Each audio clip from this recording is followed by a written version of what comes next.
Tambang tertimbun longsor di Dukuh Puntang, Kabupaten Cirebon, Jawa Barat. 8 orang tewas, sementara itu lebih dari 10 petambang masih dinyatakan hilang.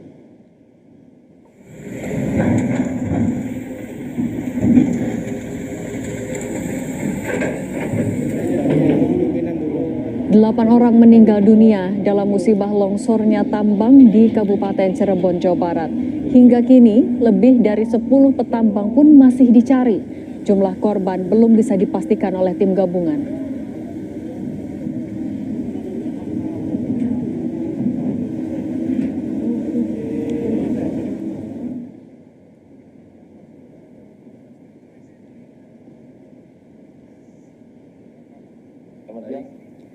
Kepala Pelaksana BPBD Cirebon, Denny Nurcahya menyebut korban tambang longsor terdiri dari sopir dan buruh tambang. Korban berasal dari wilayah Kuningan dan Cirebon. Evakuasi korban menggunakan eskavator. Sejauh ini ada 12 korban luka yang dibawa ke Rumah Sakit Gunung Jati Cirebon. Longsor di Gunung Kuda ini bukan apakah ada jarak yang cukup jauh? Ini warga dari mana saja, Pak? Betul itu supir yang pembeli, ada yang dari luar, ada yang dari Kuningan juga ada, dari wilayah Cirebon. Korban yang tertimbun longsor galian C ini adalah supir ataupun buruh tambang di sana, benar Pak? Betul, karena kan lagi melakukan penambangan, jadi ada pengisian dump truck ya. Dump truck ya, itu jadi longsoran, jadi dump truck yang sedang mengisi material tambang itu tertimbun gitu. Gubernur Jawa Barat Deddy Mulyadi melalui akun Instagramnya pernah mengunjungi penambangan galian C lokasi tambang longsor. Deddy melihat penambangan sangat berbahaya dan tidak memenuhi standar keamanan untuk para pegawai tambang. Oleh karena itu, Deddy memerintahkan agar perusahaan tambang tersebut ditutup.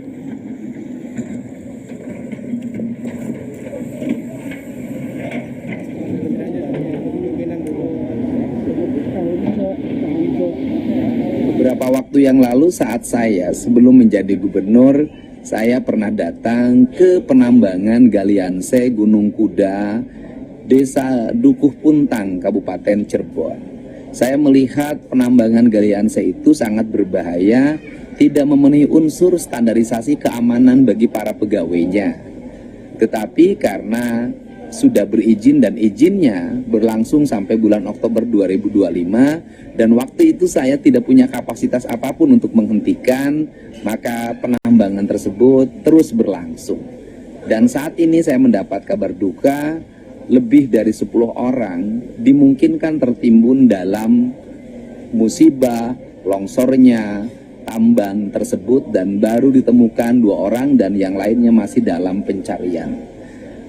Untuk itu pertama saya menyampaikan bela sungkawa yang sedalam-dalamnya atas meninggalnya warga Jawa Barat di penambangan tersebut. Tentunya warga itu sedang bekerja memenuhi kebutuhan keluarganya walaupun pekerjaannya diancam bahaya. Dan ini sebenarnya menjadi tanggung jawab bagi pengelola tambang.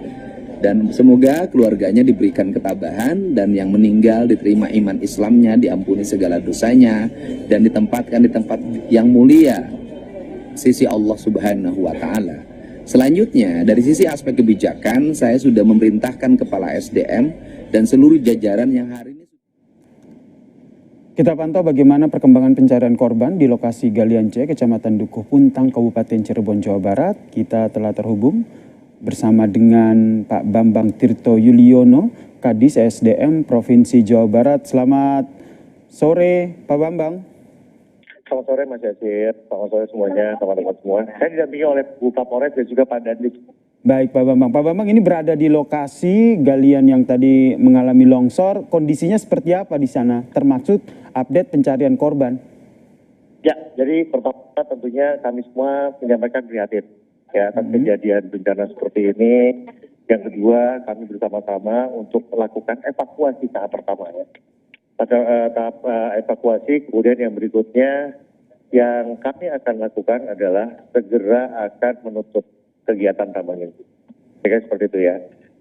Sebagai informasi, di sini ada 4 izin. Di area Gunung Kuda ini ada 4 izin operasi, produksi, pertambangan.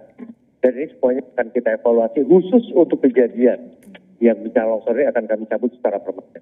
Saya pikir itu informasi. Ya, dan sampai dengan sore hari ini kita terus masih melakukan evakuasi. Tentunya tim dari BPBD, Ibu Kapolres, Pak Dandim begitu bersama-sama. Kira-kira seperti itu, Mas. Baik, sedang dilakukan proses evakuasi dan tadi Anda menyebut tambang galian ini akan ditutup begitu secara permanen. Sebenarnya secara izin sendiri seperti apa? Oke, jadi gini, Al-Hajariyah ini mengantongi izin sampai dengan tahun 2025 bulan November, ya, diterbitkannya oleh Provinsi Jawa Barat. Nah, mereka ingin mengajukan proses perpanjangan dan sama kami tidak diproses lebih lanjut, gitu ya. Dengan kejadian bencana seperti ini ya, ini di luar dugaan kami, begitu ya. Tetapi faktor penyebab utama dari kejadian ini adalah metode penambangan yang salah. Kami sudah mengingatkan berkali-kali ya, pada pemegang izin usaha tambang untuk memperbaiki metode pertambangan, tetapi kurang diingatkan. Ibu Kapolres bahkan bulan Februari yang lalu sudah polis lain, begitu ya, juga melakukan kegiatan penambangan.